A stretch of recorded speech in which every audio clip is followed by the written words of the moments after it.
I walked into my room, immediately sensing that something was off. It wasn't just the air or the subtle shift in the atmosphere, it was a deep-rooted instinct, the kind you only get after years of knowing your space inside out. I knew my cousin was somewhere around the house, but I never imagined he'd step foot in my private quarters. That wasn't his style, or so I thought. I noticed it right away. My desk drawer was slightly ajar. I never left it open. Inside that drawer, tucked beneath some old papers and scattered tools, was a device, one I was specifically instructed to keep hidden. I felt my pulse quicken, my eyes darting around the room. Something wasn't right. It was then that I heard a faint sound. A series of soft, high-pitched beeps. My stomach dropped. I followed the noise, creeping toward the corner of the room, and there he was. My cousin crouched over the device, a look of pure fascination etched on his face. He didn't notice me at first, too engrossed in whatever he thought he was doing. My voice came out sharper than I intended. "What the hell are you doing?" His head snapped up, eyes wide with a mix of guilt and surprise. He tried to play it cool, but I wasn't buying it. He was caught red-handed, and the look on his face told me he knew it. He tried to chuckle, shrugging as if it was no big deal, but I wasn't having any of it. "You're messing with things you don't understand," I said, walking closer. I could see the lights on the device flickering. A bad sign. "Do you even know what that is?" He opened his mouth, probably ready to feed me some half-hearted excuse, but I cut him off. "That's not a toy, it's not some cool gadget you can just play around with. That thing could cause serious problems if you've activated it." The room was thick with tension, my cousin shifting nervously from one foot to the other. He knew he was in trouble, but I could see in his eyes that he hadn't fully grasped just how much. "I was just curious," he muttered, barely looking me in the eye. "Didn't think it would do anything." I sighed, running a hand through my hair. This was exactly why I didn't want him anywhere near my stuff. I'd been tasked with keeping that device safe, told explicitly that it wasn't to be tampered with. And now here we were. "Well, it did," I said. "It's not a harmless gadget, it's part of an experimental system. I don't even know if I can turn it off now." He looked up at me, the weight of what he'd done finally starting to sink in. "Wait, what do you mean? What kind of system?" I glared at him. "The kind that could put us all in danger if we don't fix it?" He stared at me, his face pale now, realizing the gravity of what he'd done. "I didn't think it would actually do anything," he repeated, but this time his voice was softer, almost scared. I didn't have time for excuses. "What exactly did you touch?" He hesitated, glancing at the device before pointing at one of the side panels. "I was just trying to figure out what it did. It started blinking when I pressed this button, and then I couldn't stop it. Of course, the one button that needed to remain untouched." I knelt down and looked closely at the panel, my heart sinking as I recognized the sequence of lights. The device had moved past the initial activation stage and was now in the middle of something far worse. I quickly explained to him, keeping my voice steady, "This isn't just a random gadget. It's linked to a defense system we've been testing. You know, the kind that's designed to react when there's a threat?" I paused, watching his face go from confused to horrified. "And if it doesn't recognize you? It could think you're the threat?" His eyes widened. "What? But I'm not, I didn't mean." "Doesn't matter," I interrupted. "Right now, it's trying to figure out if it should lock down the entire room, send an alert, or worse." I could see him start to panic, his breathing quickening. I needed to stay calm for both of us. I took a deep breath and focused on the task at hand. "Okay, we don't have much time. I need you to tell me exactly what you did. Every button you pressed, every movement you made." He stammered, clearly rattled by the situation, but he tried his best to recount his actions.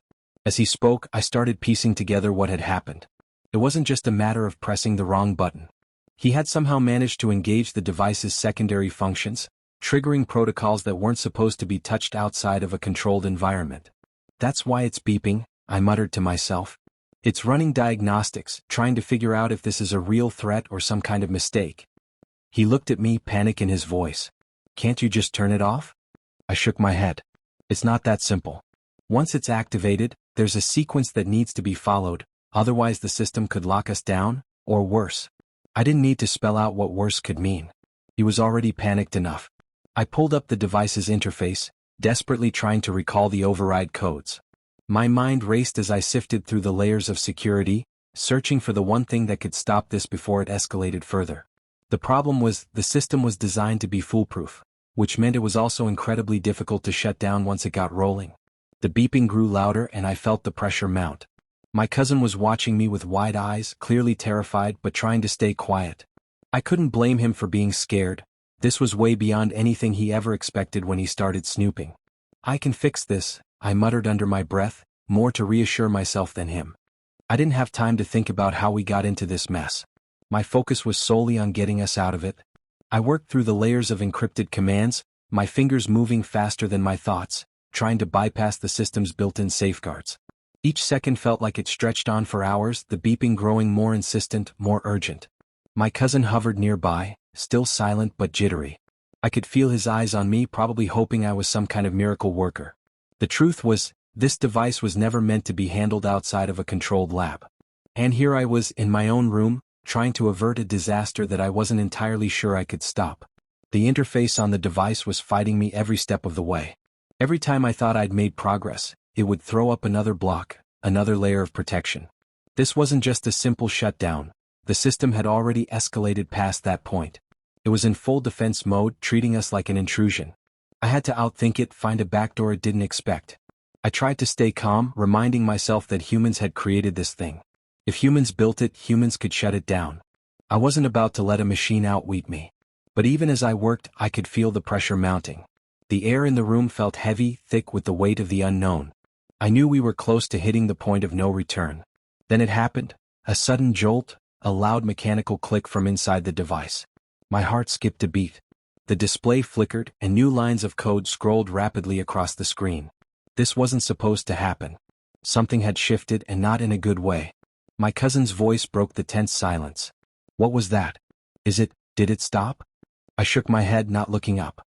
No. It's shifting into the next phase. If I don't stop it now, it could lock us in, or worse. I didn't have to explain what worse meant. He backed up a step, eyes wide, realizing just how far out of our control this was. My mind raced, pulling from every bit of training and experience I had. There had to be a way to override this, something I wasn't seeing. I forced myself to think clearly, to block out the panic rising in my chest. Then it hit me, an old protocol I'd learned when we first started working with these systems. It wasn't foolproof, but it was my best shot. I quickly tapped into the emergency reset interface, bypassing the main command chain entirely. This wasn't an official shutdown procedure. It was a brute force reset, something that could either work or make things much worse. But I was out of options. I input the sequence, holding my breath as the system processed my command. For a split second, nothing happened. The room seemed frozen, caught in the tension of the moment. Then, with a low hum, the lights on the device began to flicker. The beeping slowed, then stopped altogether. It worked.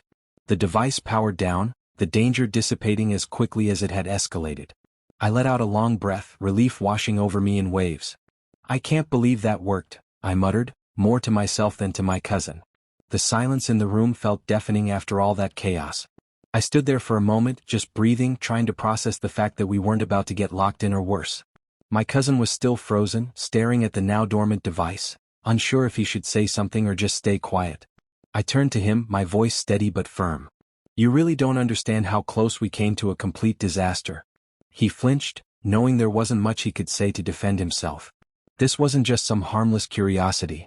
You activated something that could have gotten us both into serious trouble.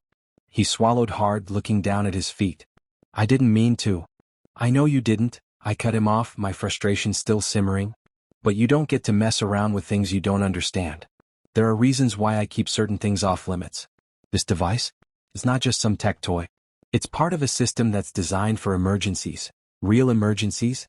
His eyes flicked back up to me, the guilt written all over his face. I'm sorry. I didn't think it was a big deal. I sighed, feeling some of the tension start to leave my body. Yeah, well, now you know. You could have triggered a lockout that would have sent signals all over the station, maybe even initiated protocols we couldn't reverse. He nodded, the weight of his actions finally sinking in. I didn't mean to cause so much trouble. I glanced at the device, now securely powered down, and then back at him. The thing about humans, what makes us different from everything else out there, is that we can adapt. We solve problems even under pressure. That's what we do. But the thing is, we don't always get a second chance. If I hadn't known how to stop it... I didn't finish the sentence, but the implication was clear. He shifted uneasily, clearly grateful but still uneasy about how close we came to disaster. I get it, he said softly. I really do. I won't mess with your stuff again. I nodded, accepting his apology. Good. Just, next time if you're curious about something, ask me. I'll tell you what you need to know, but don't go sneaking around. It's not just about breaking trust, it's about the consequences of not knowing what you're dealing with. He gave me a sheepish look, still clearly embarrassed by the whole situation. I won't. I promise. I believed him, but I wasn't going to take any more chances. Walking over to my desk, I locked the device away securely, making a mental note to find an even better place to store it. This was a lesson for both of us. He learned the hard way not to snoop, and I learned that maybe I needed to be a little more careful about what I left lying around. As I turned back to him, I couldn't help but smile just a little. You've got a lot to learn. But for now, how about we go get some fresh air and forget this ever happened? He grinned sheepishly, clearly relieved the ordeal was over. Yeah, I think I've had enough excitement for one day. We both walked out of the room, the weight of what just happened slowly lifting. One thing was certain. He wouldn't be messing with my stuff again anytime soon.